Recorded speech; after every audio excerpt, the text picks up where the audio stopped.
جب مدینہ طیبہ جاتے رہتے ہیں کیا سوچ کر جاتے ہیں لوگوں، وہاں جانے کے وقت قدم لڑکھڑانے لگتے ہیں، رسول اپنی قبر سے مجھے دیکھ رہے ہوں کہ میں کیا منہ لے کر کے رہوں۔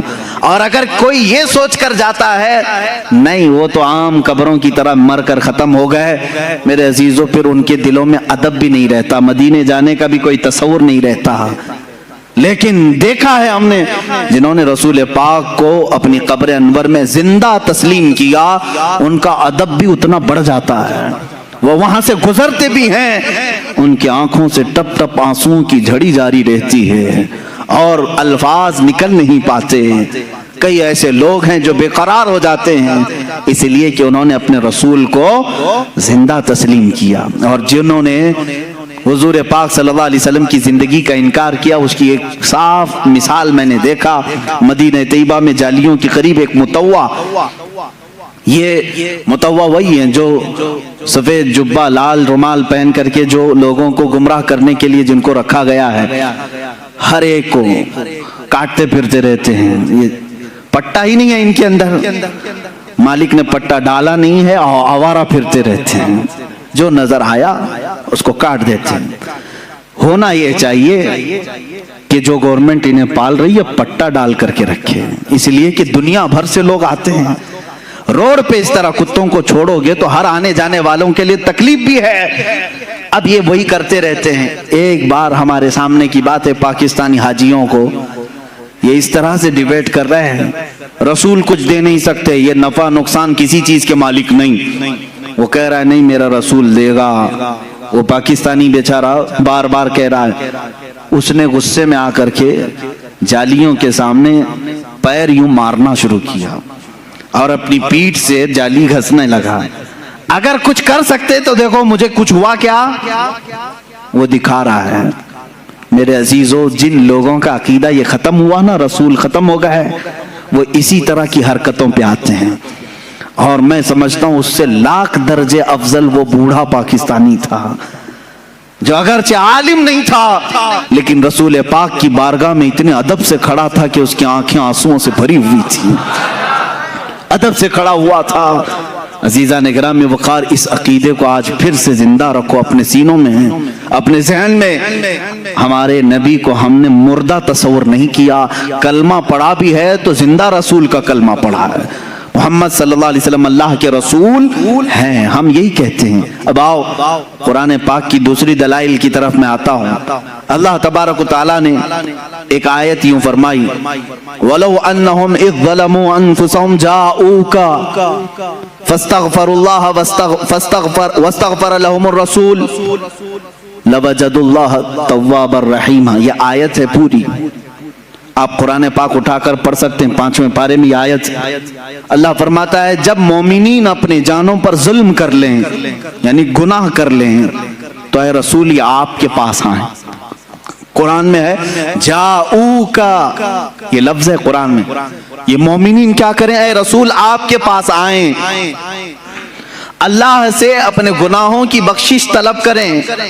لیکن طریقہ اللہ نے کیسے بتایا، پہلے کہاں آئیں، رسول کے پاس آئیں، رسول کے پاس آئیں اور اپنے گناہوں کی بخشش طلب کریں۔ وَاسْتَغْفَرَ لَهُمُ الرَّسُولُ، اس پر مزید ایک اور شرط ہے، رسول بھی ان کے لیے سفارش کریں۔